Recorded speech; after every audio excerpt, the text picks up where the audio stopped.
This is Long Way to the Top, and I'm your host, Shane Bryan.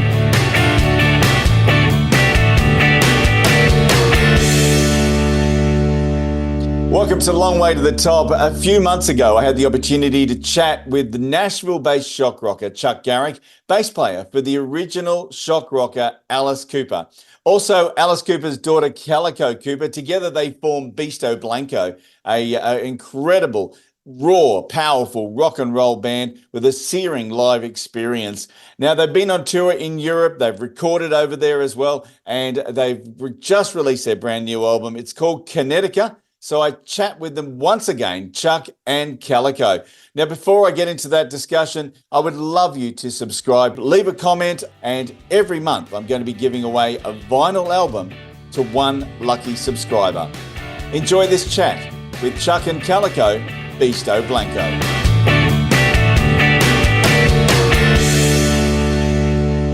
Well, it is good to be joined by both Beasto and Machine Girl. Welcome. Hey, how you doing? Yeah, really good, really good. Fantastic album that you guys have put out. We're going to get to that in a minute. I've ordered my vinyl version, and it's on the way from America, I believe. So amazing. Can't wait. You guys have been out touring across Europe. How's it been? What's the reception been like? Been fantastic. You know, I just every interview we're doing, I honestly, I have to be honest with you, I'm completely touched, blown away. All the interviews we've been doing, how everybody's so in love with this record. Yeah. And it really showed on our European run. We had just a few tours in support of it over there. We're going back in November, but we finished off at the Wacken open air with just the response was so incredible. We've been having a blast performing the new songs, incorporating some of the old songs into the set. It's been well received, not only by our fans, but by ourselves as well. We're having a great time. It's such a different album to your past work. I mean, your past work was very sort of, gritty rock and roll. This is really theatrical, moody, industrial. I mean, every song is different. Yeah, I love the word moody. I do. Yeah. I really do, because it takes a little bit of confidence to, I kind of feel like guys like 9 Inch Nails and things like that have the confidence to be moody. You know what I mean? And not dour, but just like there's something a little more, I hate to say the word mature about it, but I think party songs have been kind of our bread and butter, motorcycle riding party songs. And I think these songs kind of demand that you dig a little darker and go a little deeper and kind of show another level that we have. Yeah, it's important. We wanted a change. We were welcoming change. We found that in our producer, Chris Harms, who embodied Beasto Blanco and comes from a theatrical background himself. He understood exactly who we were going into the studio. But he was able to take us on, point us into another direction. And the one thing you find with Calico and I is that we are not very planned out individuals. We are not regimented in that sort of way and I think it really works well being a musician to be able to try something new. Some of my favorite bands, when I would hear the record, it sounded so different from their previous record. And I love that. And I love that about us. And you tie it all together and it's just one big giant, palette for rock and roll. I mean, you don't just hear one particular sound or song, basically. I think that's important for any band, to show the evolution of that band. I mean, you can even go to your more traditional rock and roll with, say, the likes of U2. Every album is going to be different because you've got life experience that happens during the course of building that album. So, of course, there is going to be a different direction that album is going to take. It'd be pretty boring. Absolutely. Otherwise. And we'll take that comparison to U2 anytime. Yeah, sure. Why not? I love it. I got to be honest with you. I love it when people compare us to other artists because you know what? We are influenced musically by so many different artists. And I got to tell you, most of the people that they compare us to is just like a massive, like, thank you very much. We're products of rock and roll and of Broadway and of movies. So we can't help but be influenced. I love it's just about making it our own is what we've really are really great at. And I love that you brought in the Nine Inch Nails reference as well, because if there's any sort of sound that this album has gravitated to, it's that Nine Inch Nails sort of sound that they've been very famous for. When you were going into this album, and you knew that every song was sort of different, was there a bit of trepidation, a bit of sort of, we're going to be pushing the boundaries here? Yeah, I think so.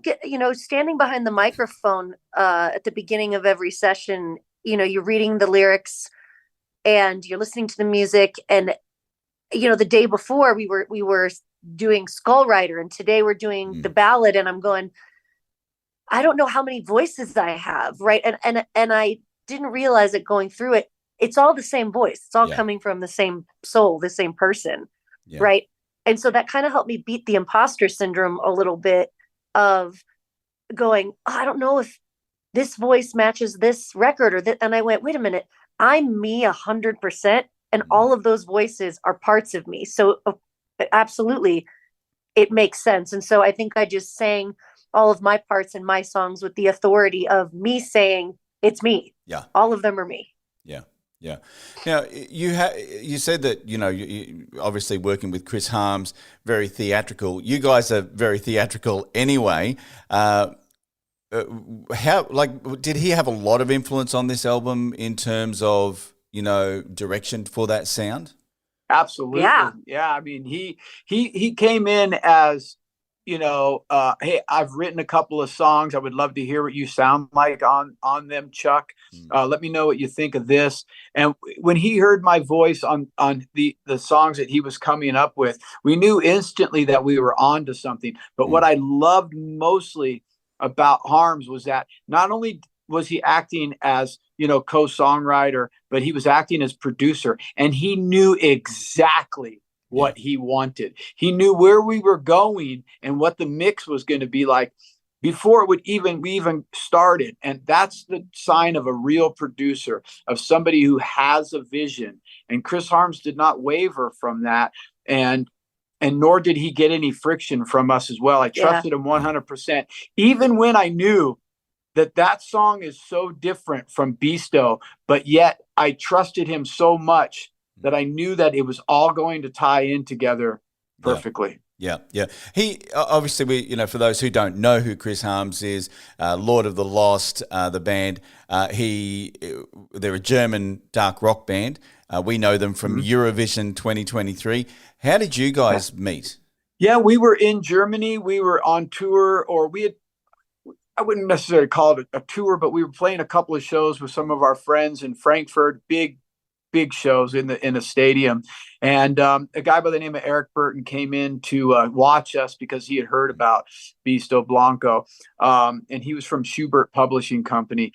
He instantly fell in love with us, met us backstage. What I loved about Eric too, as well, is the first time ever meeting him, he told us that we needed to change our set list and add a couple of songs in there that he felt would go better over the German crowd. He didn't even know us. And we said, okay, let's do it. So the next night, because we played 3 nights in a row, we changed our set list, and he was spot on. So I was like, all right, we're gonna trust this guy. Yeah. And he says, I got a guy by the name of Chris Harms that I think would be the perfect producer for you. And he was right. So it was Eric Burton that introduced us to Chris. And now we're going on tour with Lord of the Lost in September. Oh, fantastic. You can definitely hear the multi sort of layers that you've got within the songs, and the more you listen to the songs, this is what I've sort of found going through it, the more that you listen to the songs, you can hear different things with each listen. Yeah.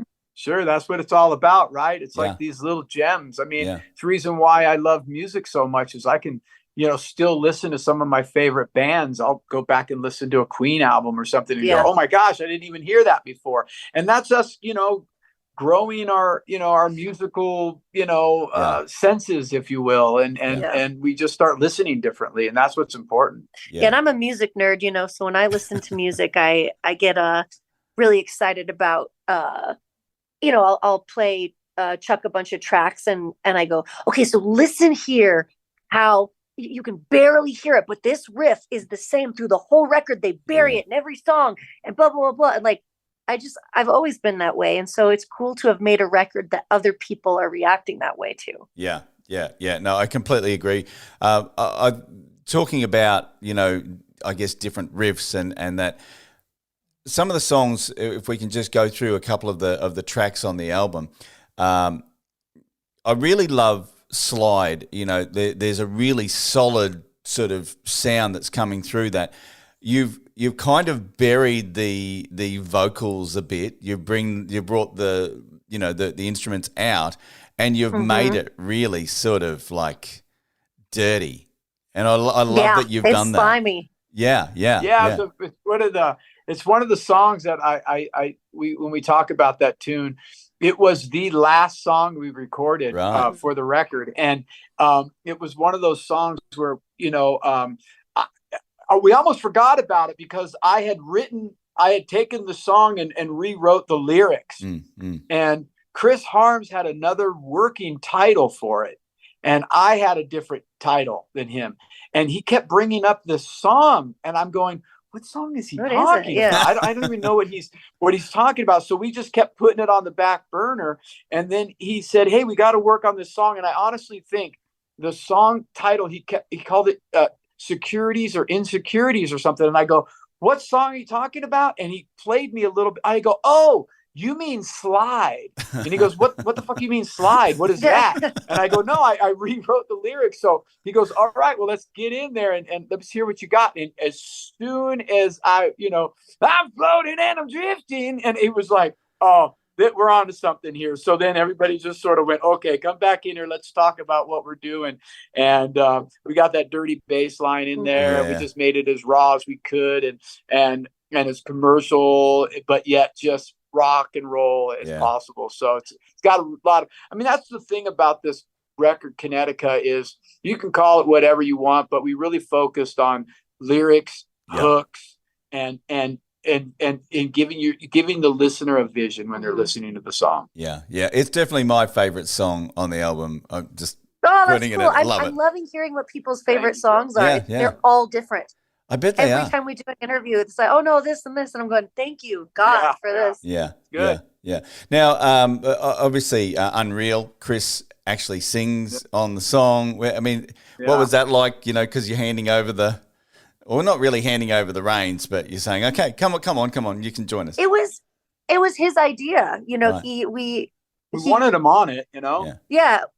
I went home. We had the song structure, right? And then they said, can you write some lyrics? And again, that was one of the dirtier songs. And I went home that night and the lyrics it came so easy, so easy.